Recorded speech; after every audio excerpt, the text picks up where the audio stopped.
Welcome to the American Intelligence Media. I'm your host, Douglas Gabriel, and today I'm speaking with my good friend Michael McKibben from Leader Technologies.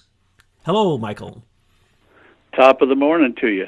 Well, you've shocked us again, and now you've almost put us over the edge with your new article. I'm sorry. Well, you're doing what Betsy has demanded, and she's a field marshal, she's a general, and she said this is Serco Awareness Month. Now you've made us so aware of Serco, you're going to make us vomit, because you have figured out what we couldn't figure out, which is what is their motivation?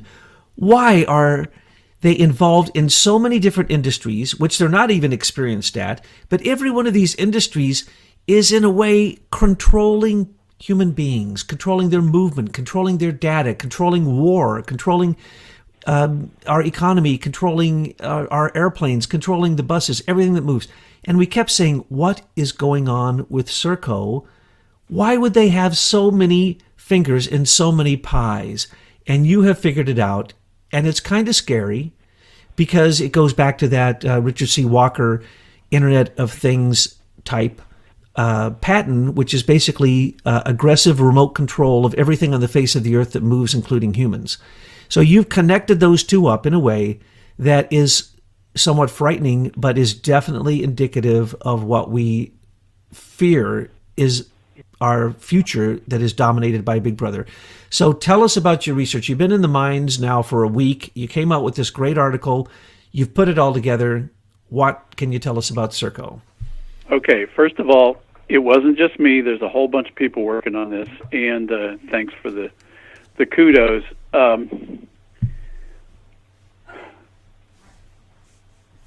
You said it well. We looked at the history of Serco and read their annual reports, and we had various people digging into various annual reports, both here in the U.S. and also in the U.K. at Companies House.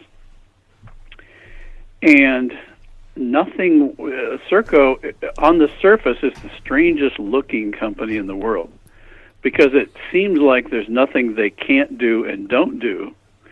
And we were saying, what is the correlation between a company that manages parking services and parking meters and also builds nuclear weapons? And, by the way, they also do space programming and the space manufacturing. They also manage immigration services in the UK, and including asylum properties.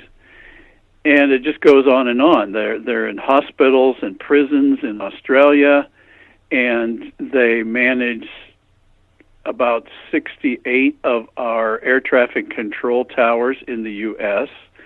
They also manage now all patents that go through the patent office. They actually handle all of the application process for the U.S. Patent Office. They got $1.2 billion to manage the Obamacare contract, which is odd given they're a British company. And it just goes on and on. And they have a list of companies in their latest annual report that's published in London, which lists about 70 different subsidiaries that are spread out all over the planet, with two outside of the UK, prominently in the US, in Australia, in the Middle East, and one other place.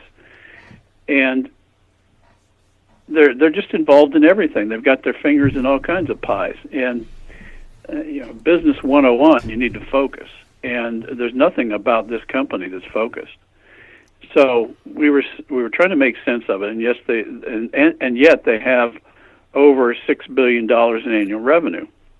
So either somebody inside Serco is a really good salesman, or something fishy is going on. And what we were asking ourselves is, what is it? We couldn't make sense of it. I'll stop there and let you react to that. SES. We had the month before been revealing the senior executive services and the way that they are the more or less deep state shadow government. Can't be fired. Obama hired them. Trump can't fire them. And they are just really the slimy underbelly of the bureaucracy of the federal government. And they seem to be the ones who always give Serco every single contract. And it's astounding the amount of contracts you found, the amount of hiding through subsidiary companies, the amount of probably tax-free dollars going out of this country into a British corporation, which is directly connected to BAE, the British Aerospace Engineering, one of the second largest military contractors in America. Strange that the Brits are actually second or third, depending on how you want to cut the pie, and that they are directly connected to Lockheed Martin, and that Lockheed Martin is directly connected to all of the uranium and even uranium treaties with Europe. And somehow Lockheed Martin, through Serco, seems to pretty much control, Lockheed Martin and BAE pretty much control the nuclear industry of the world. This is so shocking that any company that could go from, as you say, from parking meters to nuclear bombs. This isn't possible. No company can do this. It makes no sense on the surface. And we said, okay, we don't know what this means, but we just kept digging up all these facts. And we just kept laying them on the table and then putting them on a storyboard. And people were sending us data from all over the planet. And the storyboard was filling up, and it just wasn't making sense what the logic is for a company to be a specialist in so many areas, because as we know, when you're a jack of all trades, you're a specialist in none. And yet what these people seem to be is highly skilled at getting contracts. Now, whether they deliver or not, there's a lot of writing out there in Australia, in the U.S., and the U.K., about Serco's problems in being able to deliver. I mean, they even manage the bullet train between London and Glasgow, or in Edinburgh. I mean, it's just crazy the number of different things they do. And so, as you say, what we started asking ourselves is, how is SES involved, and how do they pass the contracts to Serco? And what is Serco's real mission? Because if you read their written mission statements, they don't mean anything. It's just like, we want to help the world be a better place and be more organized, and we want to do all this with full accountability. And whenever you read that in government documents now, or not government documents, but corporate documents, they're hiding something, because they can't tell you what they do, so they write all these flowery words that throw off most people because they don't have time to dig into it. But our team of researchers have now dug into it, and by the way, they own a large pathology company in the UK, and I guess that pathology company was really the key that unlocked the door for our researchers. And you got to ask yourself, what is a company involved in all these things like parking services? Why are they dealing in pathology? What is that? Testing of blood and human tissue, and where are they going with this? So, cut a long story short, you did a number of shows on the Richard C. Walker patents for the Internet of Things that started being filed at the U.S. Patent Office in about 1996, where they started discussing a patent to be able to remotely control vehicles, and then that morphed into ships and trains and cars, and then it morphed into being able to control and track human beings. And actually, in the patents are discussions of putting chips in people to control their motor responses, to be able to put them to sleep. And the total in this patent of pages is about 2,000 pages when you actually put it all together.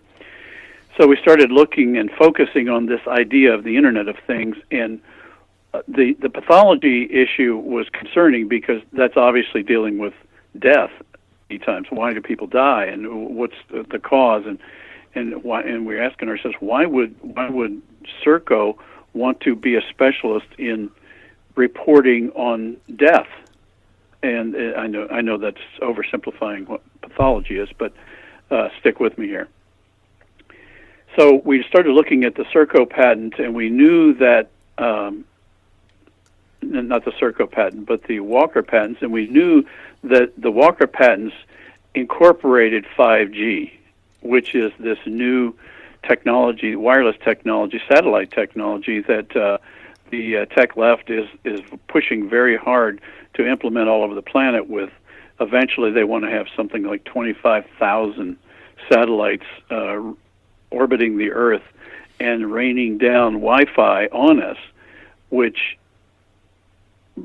logic says there's something that can't be good in that, and we now know from various experts that it's not healthy, and that 5G is a milliwave. It's even shorter wavelength than microwave, and that in any kind of wattage, it can kill you.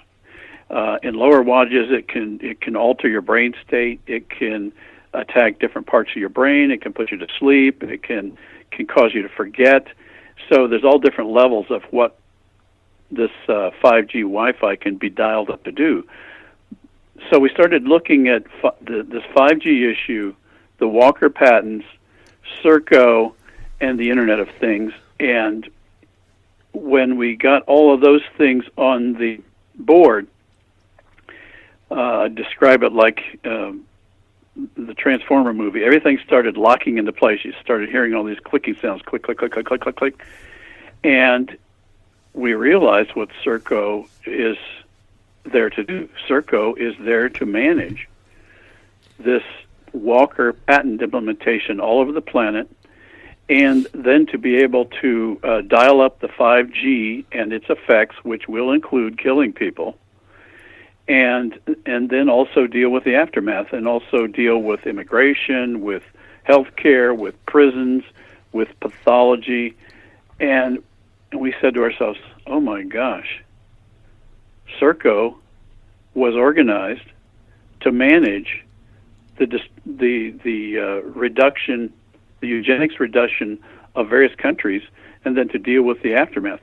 I didn't mention that Serco just in January of this year received a $610 million contract to manage FEMA Region 9 in the U.S. Now, what does the company that's managing FEMA Region 9 have to do with processing patents at the Patent Office? Well, they're also involved in climate control, and the FEMA area you talk about would have served California and the areas that were impacted by the drought, where they actually predicted there was going to be a mass migration out of California into those areas. And so one has to wonder, because IBM is controlling Nexstar, and that's IBM was, of course, directly connected to Agilent and the HP and right. Richard C. Walker, and the creation of this completely all-encompassing remote control, aggressive manipulation, control, right? And aggressive remote control of human beings. And we came onto this because studying the QRS-11, the Clipper right. chip, and finding that, yes, the uninterruptible autopilot in every single airplane since the first hijackings in America have made sure that every airplane can be taken over from the ground. Therefore, 9/11 did not happen the way we were told. And so then we looked further and we found that this company, that this gentleman, Richard C. Walker, out of HP, just comes out and creates one of the highest venture capital funded groups of all times in technology. And he creates this company, Agilent, and then he writes in 1999, by the way. And he writes a patent to absorb all other patents that would have anything to do with Big Brother controls. And when you say pathology, that's because in Britain, they control the death boards. Serco actually controls the pathological chemical analysis of people that determines whether they will receive treatment in the British medical system. True. So they right. literally are the death committees. They're the death councils. Not only that, there's $80 billion in question of fraud with Serco right now in the highest courts in Britain. And they have demonstrated by analysis of a number of different schools and prisons and things that they run that they are only efficient to about 65%. Then 35% is just completely lost. We find that in America. Whenever you find that someone slipped through the cracks because they didn't have background check that was followed through on, like some of these murderers that have come into the news, it's always Serco that has failed us. Serco fails us all the time, but they don't care because they're looking at the bigger picture. And the bigger picture is simply taking over the world through a global network of control that literally includes wetworks put in human beings, as you said, chips that not only control their consciousness and the on-off switch of their brain, but control their limbs. So that if you are moving, they say, and they've written patents, and the all-encompassing patent will absorb any patents that do this, and there are many patents that do this. They implant chips and they can control whether you move or not, and they can make your arm move. They can make your legs move. They can control your body from a distance. That cannot be done without the all-pervasive nature of 5G, which is like a cloud. And it also, 5G, from the 24,000 satellites that are being launched, now have been given approval in America to be launched by Elon Musk, SpaceX, and by Qualcomm and Amazon, called OneWeb. 24,000, as you pointed out. As they launch those satellites, they will destroy our atmosphere and the Earth will die. Period. There needs to be an instantaneous moratorium put on launching satellites into space that ray 5G down on humans, because we know that there's experimentation going on now in South Africa where they're seeing whether or not 5G can be completely pervasive in communities that don't have phones. So if they're experimenting on South Africans, what do you think they're experimenting on right now? Eugenics. Well, that is one set of phraseology that a lot of these companies use to justify their existence. They say they're going to help the underserved communities in Africa with this new 5G technology and with all these services that these guys are ostensibly providing. So another thing we did is we started correlating SES across these different activities, and with the assumption now that Serco is the corporate arm of the implementation of the Walker patents, it all started falling into place. We have the SES in general, the 10,000 Obama's Army. Then we have the Department of Justice 500, which handles their compensation, and then we have the Overseas Private Investment Corp, which is run by SES people. Then we have the Millennium Challenge Corporation, which handles it's more OPIC-type money for aid that mostly goes to Africa. Then we have USAID, which is probably the most well-known of this group. Then we have the Aerospace Corporation, which I had not heard of until we started looking into these activities. And it is another SES-run corporation that gets billions of dollars to help the U.S. manage space policy. Now, how much help do we need from bureaucrats to manage space policy? The Aerospace Corporation, I had never heard of it. I asked people from Boeing and Lockheed and others if they'd ever heard of it. Almost nobody had ever heard of it. A few had. And then we've got Five Eyes, the intelligence activities where the U.S., the U.K., Canada, New Zealand, and Australia have teamed up and essentially bypass all of their national laws through this Five Eyes group that basically when an element of activity is going to violate the law in New Zealand, they just ask somebody in Australia to do it, or the U.S. or the U.K. or Canada. And so in that way, they've completely skirted all of our privacy and security laws. And then we've got the Crown agents, and we've discovered actual contracts where the Crown, SES has given the Crown agents in America large contracts, 10, 20, $30 million contracts to provide service to the U.S. And then we've got all the SES members in the Highlands group, which you introduced us to. And then the SES is crawling all over the IBM Eclipse Foundation. and then all of Richard Walker's associations at HP and Agilent. So what we see is the SES is running the world behind the scenes. I think that explains why they're so arrogant in Washington and why they think they're not going to lose. Because in addition to all those different organizations and activities, they've got this overarching organization called Serco that's implementing their plan right now. I mean, how is it possible that Serco, a British company, would be given $610 million by FEMA to manage a whole region of FEMA? And when you added it all up, Serco with SI International, RCI, another subsidiary, and CACI, and all these different subsidiaries, when you added it all up, what is the amount that Serco, with all of its subsidiaries, got in 1 year? You know what? I haven't done that calculation yet. You asked I did. me about that yesterday. Oh, I you did? added Okay, yours what up. is it? It depends on how you want to cut the pie, but it's like $14 billion a year to $21 billion a year, depending upon how you want to cut the pie. Now, could you explain the golden share and who it is that's truly, deeply at the foundation of Serco? Yes, Serco is a British company. There are a number of names for the company, but basically it's Serco. It's Serco Group Limited, Serco Limited. They've got a number of Serco Holdings Limited. So they pass the cash around within this group of companies. But at the core of the company are is a British knight who is appointed by is knighted by the Queen, takes an oath of loyalty to the Queen, who runs Serco. Serco is a third owner in British Nuclear Fuels organization in England, and that company holds a golden share that directly traces to the Crown, the British Crown.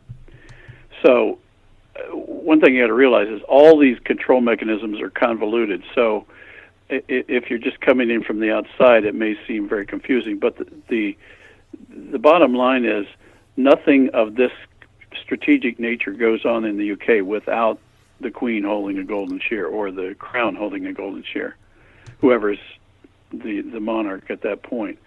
So the bottom line is all this Serco activity can trace back to the Crown. And so all these contracts that we're giving Serco in our country related to our strategic infrastructure, like patents, like emergency management, like airport traffic control, in the end trace their controls back to England. Now, to address that conflict of interest issue, these attorneys have papered up various documents to say, well, okay, fine, you're controlled by a foreign corporation, but oh, by the way, you promised not to involve that corporation in any issues of national security. Wink, wink, nod, nod. And yet they control our uranium through Urenco, they control Lockheed, they control BAE, they control our military. So tell me, are we a British Commonwealth nation? Well, I never wanted to believe that. I used to live in the UK, and I have many dear friends in the UK. Nigel Farage refers to them as Middle England, and I live in the Midwest. So there are a lot of good people in England. So this is about the power infrastructure in the UK that goes way back hundreds of years. It's now very clear to me that the American Revolution was only won on paper, and that is the propaganda that we've been given, when in fact what happened after the British Army left is that the British bankers and lawyers moved in, and they've been in operation through our money supply ever since. And we are still living with the aftermath of that. So to shorten that answer, I believe that we still are under the influence of the British Crown in the operation of our country. And this Serco activity is a good example of how pervasive that is this very day. Well, there's the first estate, and that's the church. They're tax exempt. They have all the power. They even have their own law, curia, canon law. And then there's the second estate. That would be the monarchy. And then there's the third estate, us poor common people, us plebeians. And the fourth estate is, of course, what we would call citizens' intelligence. It's the true news media that tries to inform the commoners of what's really going on and let them know who's manipulating them. But in England, what did they do? They merged the monarchy with the church. Now, the Queen is the head of the church. She's also the head of the Bank of England. She's also has veto power of anything the Parliament does. She also is informed every day and is the only person who knows who are on the committees that control the government, and each day with her red box she receives those reports. She's the only one in the country who actually knows what's going on.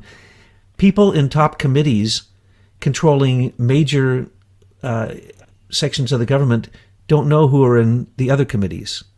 And it is illegal to question the business practices or business at all of the royalty. So the concept of monarchy has been transferred through the Inns of Court and through the Bank of England. And what we see is that they drifted over into America and they became our central bank and they became our court system. And we are now doing exposés on this, and there'll be a new one coming out, intelligence report from the Anonymous Patriots. And what it's going to show is that the Inns of Court, the four Inns of Court, which the Queen is a member of one of them, that is simply transferring titles of royalty and basically a higher level of existence to the people who are in the Inns of Court, practicing under the bar and taking an oath to the rule of law. This is the same thing that happens in America. And lawyers are esquires. And there were initially laws against having any royalty in America because of these very things. But what happened? The lawyers in the courts. What is a judge? A judge is a monarch. A judge is in control of whatever they want in their courtroom. They can make completely capricious decisions based upon no case law, the Constitution, or anything else. So they act as independent monarchs. And then the landed gentry are the esquires who serve them.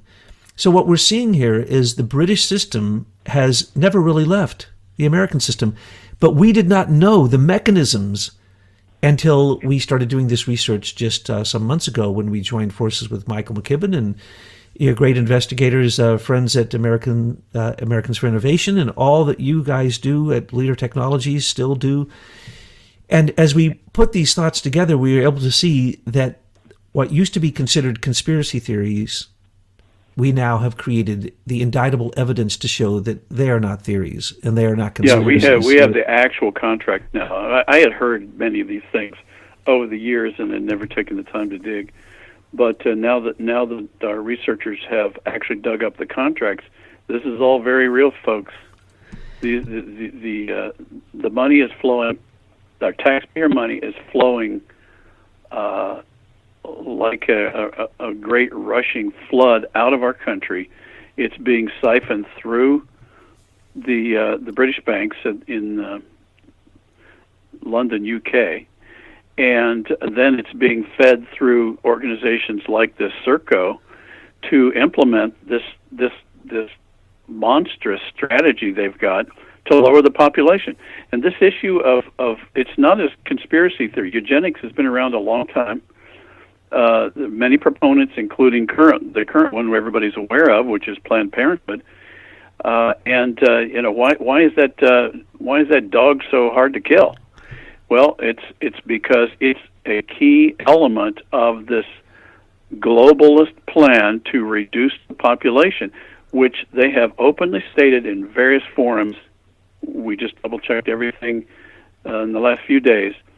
They want to reduce the population, especially in the UK and in England, by up to 70 to 75%, and their goal is to do that by 2025. And this is not their documents. Yeah, and it's not a conspiracy theory because we know and we can name the people. Bill Gates' father was the lawyer for Sanger and the Planned Parenthood. He is a eugenist. He's one of the most famous eugenists. He wants to kill people because the population is too great, and for the rich people, they need less people and more resources for themselves. So I'm sorry to have to list some of them, like Oprah, like Bill Gates, like everyone at Monsanto, because what is happening in Africa right now, Bill Gates went over and inoculated village after village with inoculations that cause sterility, and now he's being sued because of this. And everyone knows it. It's in the news. He was even bragging about the fact that his new green policy in Africa would reduce the population between 17 to 27%, and he was laughing about it and rejoicing about it when he was speaking about it. Right. That's on video. That's available now. And of course, somebody snuck into his speech and got that on video. And it was at the same time promoting the fact that Monsanto has gone over and he's promoted using GMO products, which basically in India there is an epidemic of farmers killing themselves because of the GMO products, because they can't do it the way that they've always done it, which is, of course, raise their own plants that have their own seeds instead of having to buy seeds.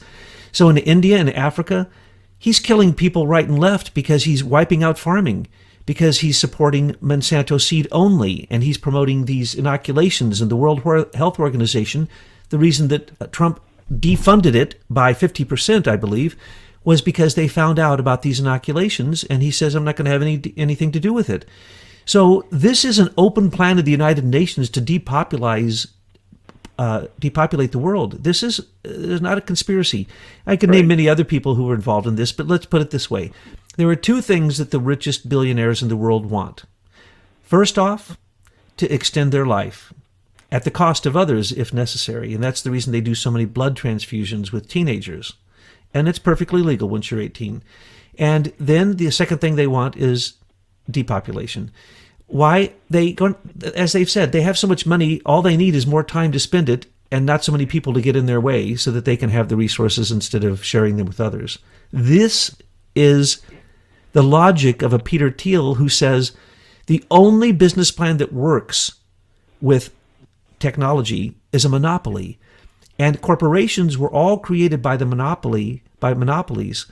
And they were monopolies. They were liveries. When the monarchy would say, I give you a charter, like a charter to go to America, or I allow you to incorporate, but you must do this one specific task for this many years, and then after that you don't get to do it.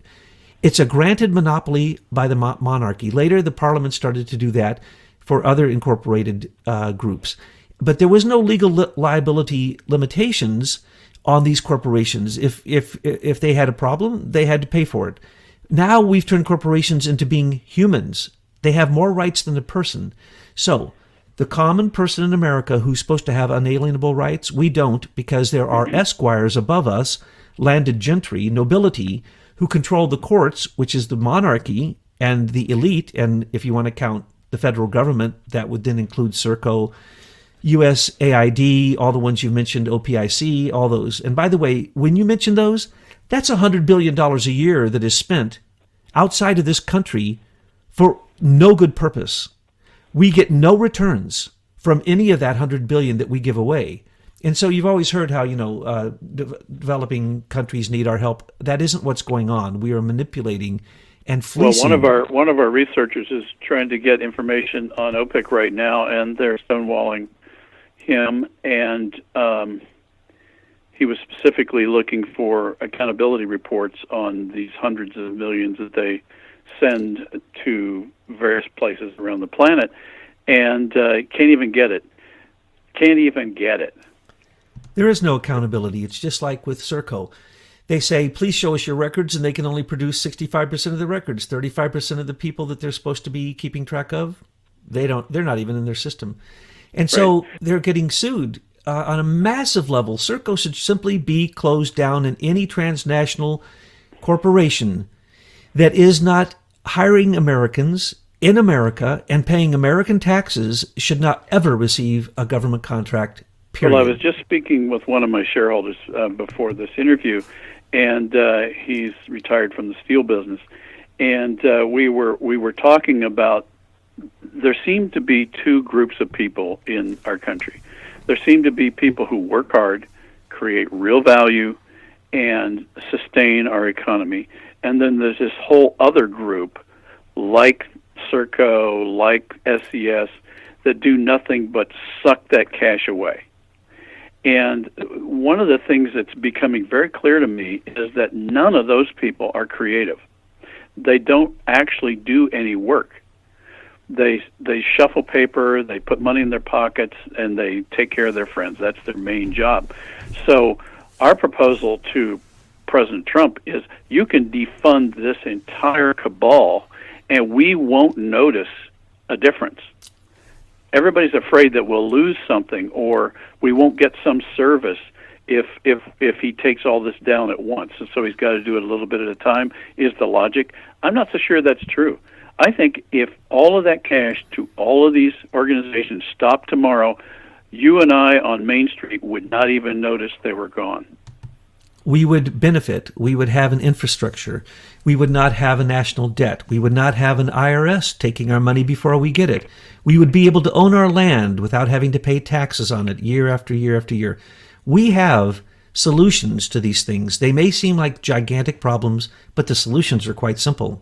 Look at it. Do not hire any company that is a transnational company for a government contract. Period. Done. But before that, let's just take an example.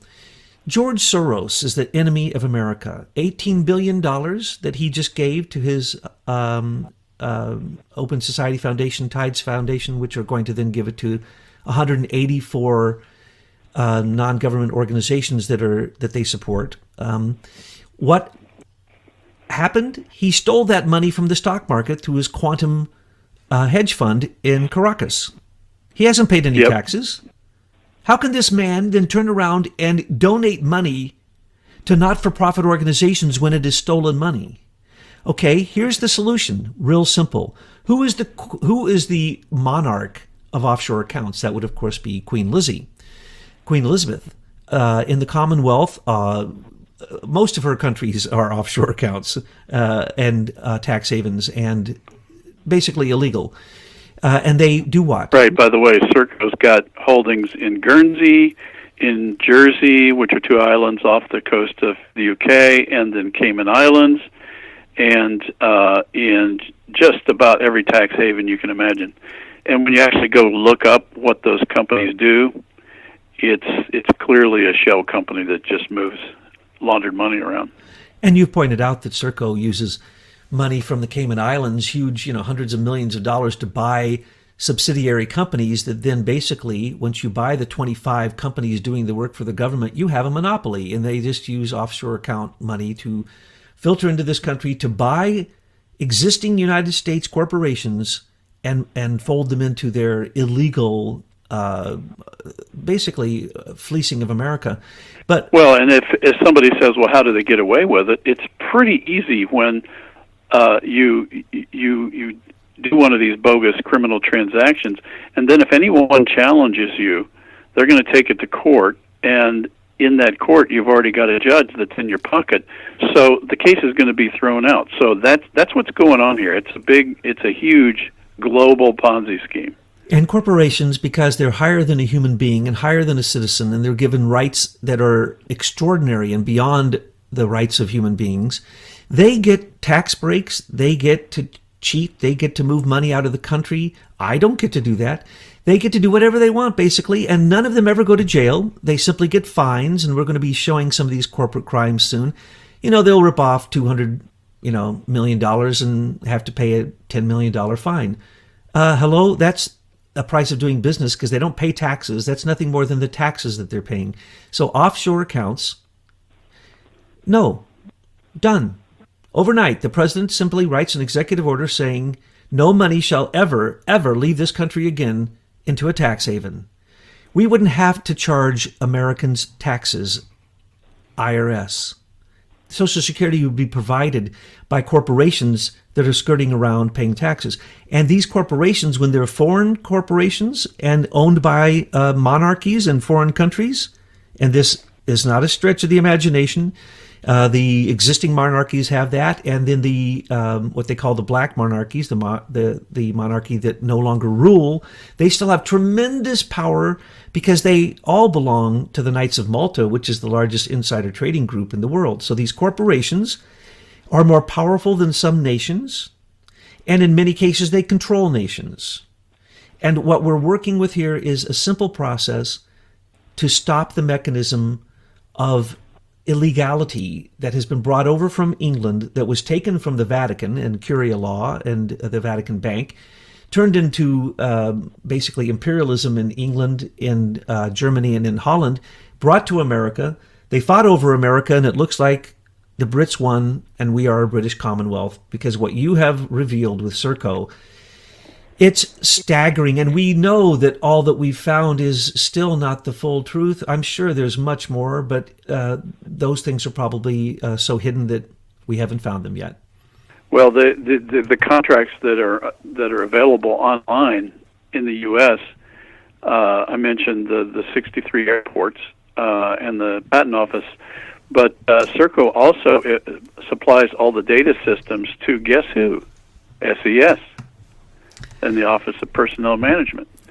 They also, in addition to managing FEMA Region 9, they have a contract with the Navy. They have contracts with most of the military, but one's the Navy Space War Program, provide many technology services, not only at the federal level, but also the state and local level.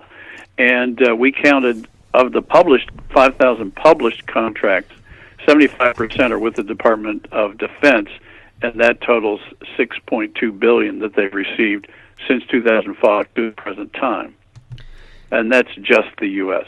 I haven't even talked about what they do in England and Australia and the Five Eyes countries.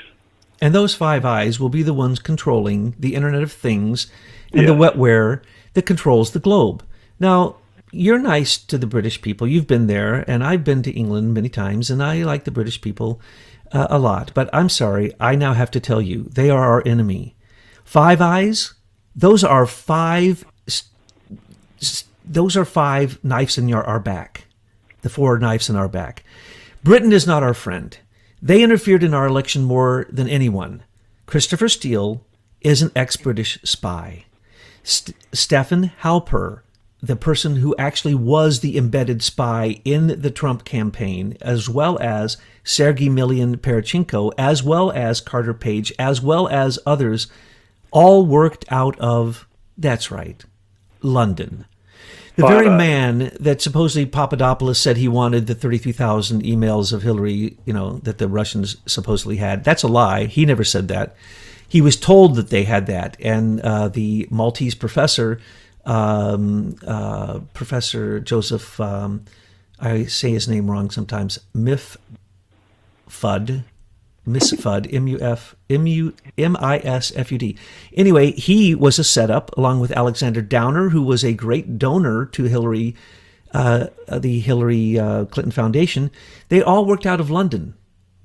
In other words, sounds like Serco staff. That was an attempt of Brits to overthrow the American presidency.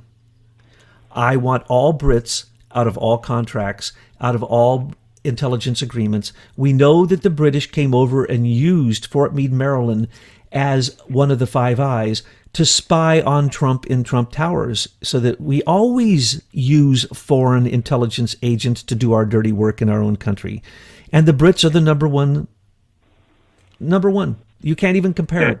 You can't name something bad that has happened that the Brits weren't involved in. For instance, the gas attacks in Syria. Who do you think provided the intelligence?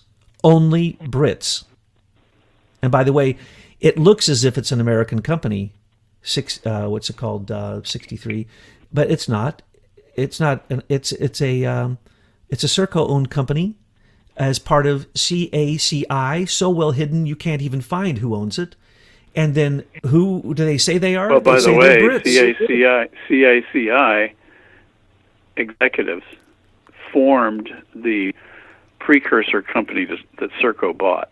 So the whole entry of Serco into the U.S. market in 2008 was a setup by Lockheed and CACI back in the late 90s, about the time that the Highlands Forum was obviously getting going in this whole Internet of Things strategy.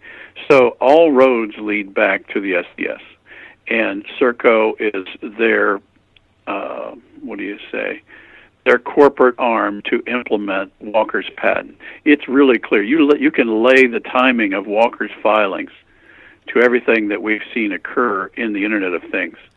And so it's now clear that when our technology came along, our social networking invention came along, we whipped the scalability problem that they were having with Microsoft and IBM technologies. And from the very moment I met Professor Chandler, I now know we were going to be the victims of theft of our technology. And what our technology allowed them to do was immediately work on implementing this satellite plan that they've got all over the planet, so that these satellites could talk to each other and could be scalable so that you could manage 24,000 satellites.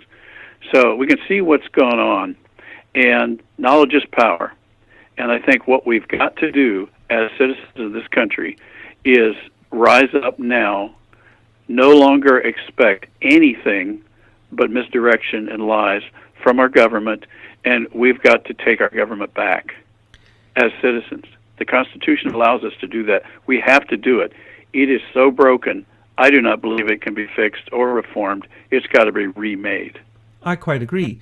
And your case with the Miller Act notice, if Trump signs it, he creates a cascade effect to demonstrate that there has been nothing but monopolies involved in Silicon Valley since the time that the IBM Eclipse Foundation was created, and they stole Leader Technologies' social network patents, copyrights, and intellectual property. But now let's just go back. Serco, it was stolen from you by the good people. You mentioned Chandler, but also let's mention the other people who were there. That would be Robert Mueller, Rod Rosenstein, James Comey, Eric Holder, Bill and Hillary Clinton, Michael Kapos, David Kapos. I always get his name wrong. The guy who with ICANN, Stephen Crocker.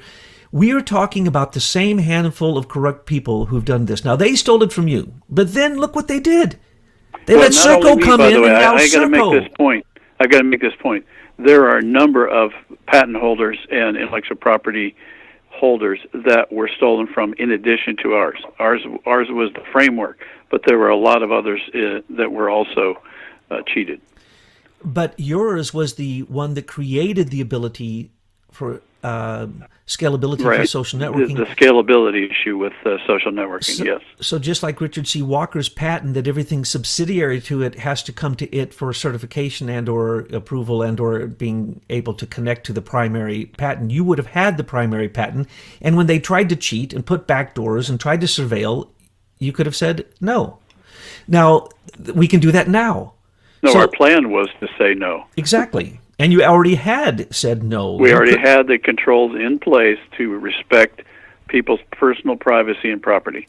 And now, you were ripped off in patent espionage theft directly by the government, people in the government who then used it for their own personal gain.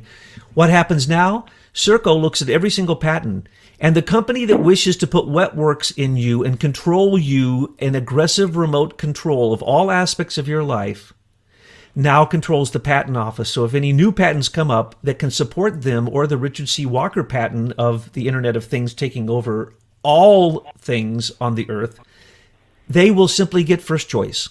So It isn't even Americans stealing from Americans anymore. It's now the British stealing from Americans. And wait, Douglas. They signed a paper that said that they wouldn't do that. I know you were going to say I'm sorry. You just don't get it. There was a piece of paper signed. When I signed a paper that just makes me the honest person. And I'm sure Chandler gave you a piece of paper that said, "I am ethical. Please sign this. I am ethical. You may not sue me." Multiple versions of that. Yes, exactly. And he's also the guy who wrote laws that say at the bottom, The law we just made above can be abrogated at any time. We can also, by the way, lie in court cases and have no culpability.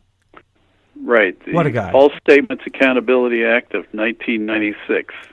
We can lie. And so what we see is corruption becomes legal. And now what we see is globalism. You know, we are down on globalism, and people think that we're a little bit too nationalistic and isolationist, but I'm telling you, listen to what we're saying. These are the reasons why we believe this. We can get rid of these companies. We can get rid of offshore accounts. We could transform America in a matter of a few years by simply making a dozen changes. And they're not illegal changes. And there's no American that wouldn't agree with all 12 of these changes. Get rid of the Federal Reserve. Get rid of our debt. Get rid of the United Nations. Get rid of the IRS. It all comes back to a very simple concept: respect, and the golden rule: do unto others as you would have them do unto you. And that can guide our entire Reformation. Absolutely. That principle. Absolutely. That people really do have unalienable rights. I mean, that's really what the golden rule is. You know, you're going to do to others what you want done to you. That is found in every single religion. It is ubiquitous across the earth. That is the one principle that stands as the most ethical principle in all religions. And you're right. Do you think that Serco is using the golden rule when they are doing their work for America? They use the golden share, not the golden rule. Share. That's right. You got to get the memo. You didn't get the memo, brother. I see the golden share has usurped the golden rule. Well, there you go. Figured it out. Now just came up with a new phrase. Exactly. Well, Michael, I'm going to end this so that we can wrap this up and get it to Betsy and get it out, because your article is shocking. It's phenomenal. We want to warn people ahead of time. You better put your hard hat on, because the truth is being told here. And if you're not prepared for the truth, it can seem like things are falling on your head. But we always give hope, and we always give the directions for solutions. Michael, again, thank you for being with us today. You're welcome. Great to be here.